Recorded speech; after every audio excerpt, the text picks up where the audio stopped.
Morning everyone. Excuse the chair for 2 shakes. I'm going to get myself comfy. Squeaks. Don't you love it? Okay. I'm hoping this is going to work.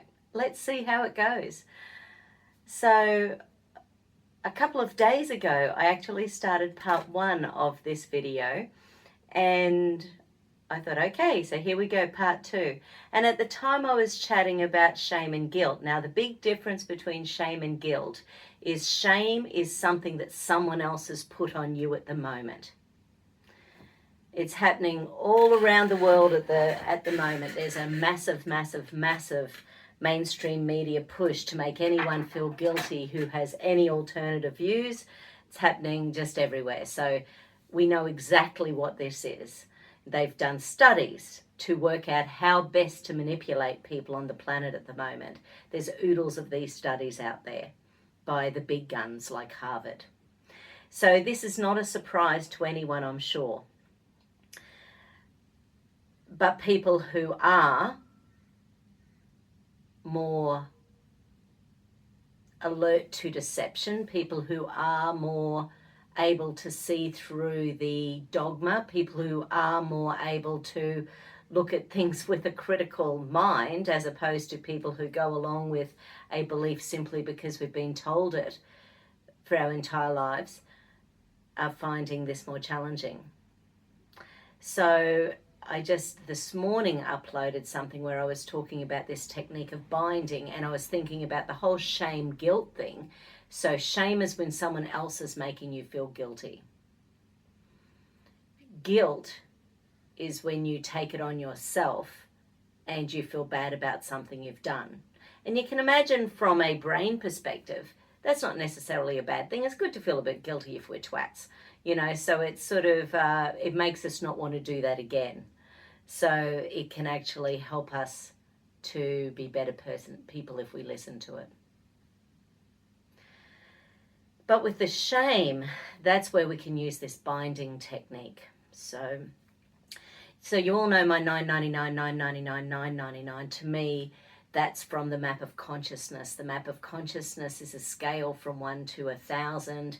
Shame is 20, guilt is 30, neutral is about 200 to 220, and then anger and stuff is below 220, but then above that comes into love and freedom and enlightenment and things like that.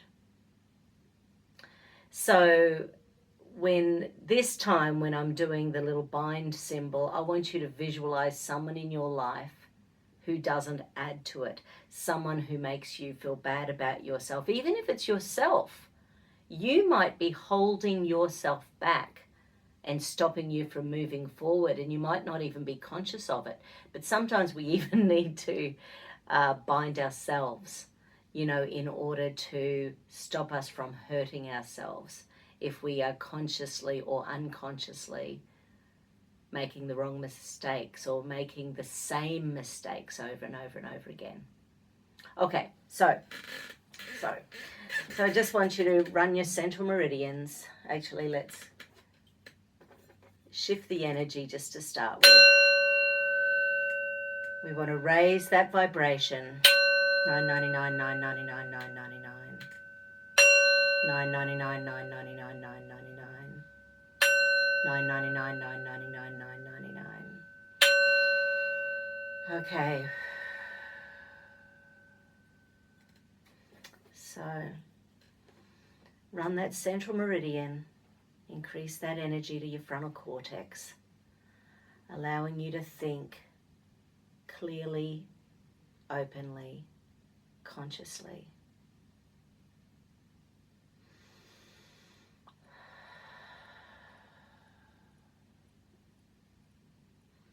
Anytime you hold your thumb to your first 2 fingers, that allows a deeper breath. It's accessing the lung and large intestine meridians, which are to do with grief, guilt, regret. Lung and large intestine energy is metal in the Chinese 5 elements, and it's to do with any and all aspects of grief, guilt, regret. And breathe.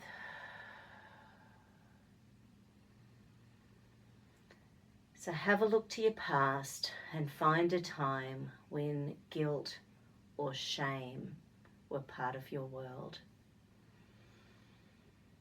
It may be present. We may be feeling it for the future, the way the world is going.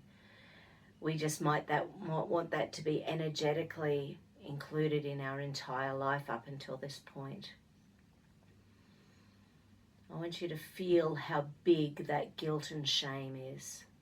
Is it the size of a pinhead, or is it the size of the room? Is it the size of your suburb or the size of your city? How big is your guilt and shame? And what color is it? Can you feel a color associated with it? It can be anything. For me, there's often reds and blacks with anything negative that I'm sort of looking at, but that's just simply because when I think of light and love and healing, you know, I think of sunshine, I think of fresh air, I think of lightness, I think of nature. Okay, so how big is that guilt and shame? How big is that guilt and shame? Let's just start to disperse that energy of guilt and shame. See how big it is, see it breaking apart. See it getting into microparticles, dispersing. If it's in every cell of your body, imagine that guilt and shame being released into your blood supply. So your white blood cells come up and gobble those little bits of guilt and shame. See it dispersing into the atmosphere where light and love is taking over. And it's making it disappear, disintegrate, shrink, evaporate. Take a nice deep breath, releasing any and all guilt and shame, any and all guilt and shame held in our cells, held in our tissues, held in our body, held in our organs. Raising our vibration, 999, 999, 999. 999, 999, 999. Let's see what the amygdala says. Okay. So the brain wanting to escape or submit or freeze in the face of guilt and shame. And that's often what we do, isn't it? You know, when someone's making us feel ashamed or guilty about our beliefs or our thought processes, it's harder to speak out, it's harder to be part, it's harder to feel loved, it's harder to feel lovable. It's harder to feel okay with ourselves until we are simply okay. Run that central meridian, increase that energy to the frontal cortex. That increases love, light, openness, allows us to be awake, allows us to be conscious, allows us to see through the bullshit, to see through it.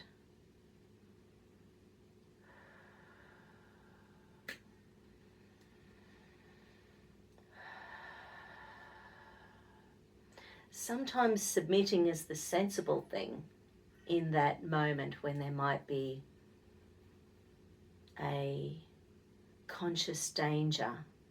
It's easier to submit, it's easier to freeze, it's easier to, not speak our truth in that moment. But if we know our truth and we hold it true to ourselves, there is morality and there is immorality. So as long as we stick to our own morality, our center, our core, our belief system, the rightness of what we believe, we're going to be okay.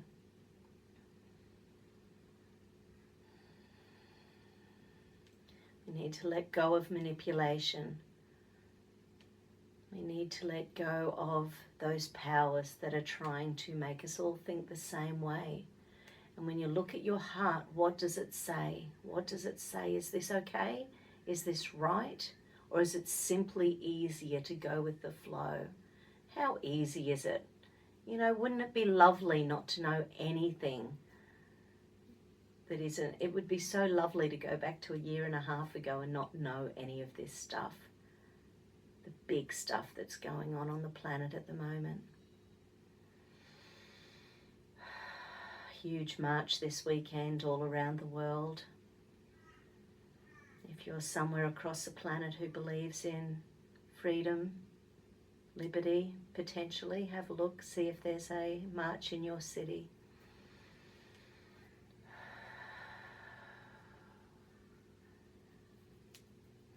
Okay. So shame and guilt, what does it do to our souls? It makes them feel hurt, it makes them feel angry. This is releasing anger and frustration. So the amygdala, it's rage, anger, frustration. And sometimes when we internalize that, we become depressed, we become unable to do. I love anger as a tool for moving forwards. This is why I love these marches. They're so peaceful in Australia. They've been peaceful. The anger has come from whole other places. It's been really interesting to watch. We had 10,000 at our last march, and of course the media in Brisbane, and the media of course said there were a couple of hundred. Once again, just manipulation, trying to hide the truth. There it goes. So that's pulsing nicely on that rage, anger, frustration point. Raise that energy, access that frontal cortex, allow that brain to feel logical, to feel creative, to find solutions, to hear what's being said between the words. Don't be taken in by the lies and deceit. Allow yourself to see the truth. Allow yourself to see, be the light. Be the light, be the love on this planet of ours.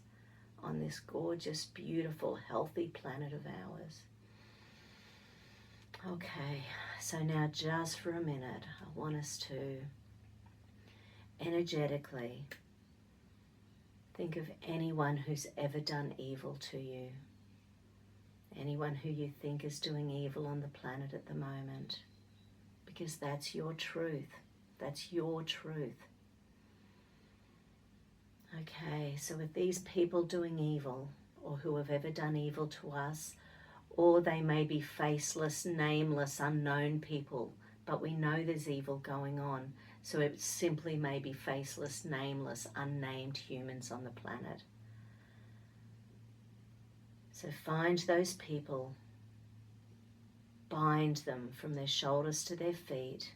Don't hurt them, just bind them so they can't move. Bind them with ropes or energy, bind them with silk, bind them in a hessian bag.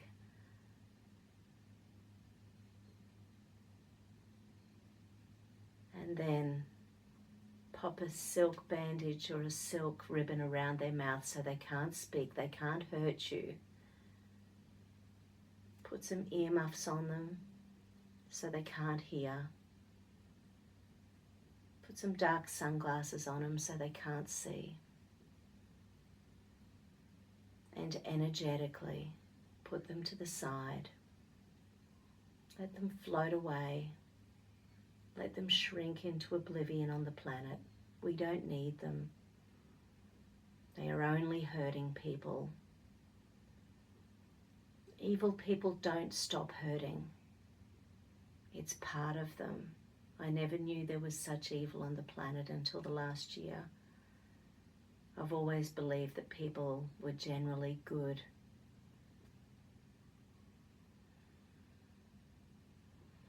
Now that little energetic group of people that we've got to the side, let's send them love, let's send them light, let's send them energy, let's send them that ability to start picking themselves up. Everyone can do it if they choose to. 999, 999, 999. 999, 999, 999. 999, 999,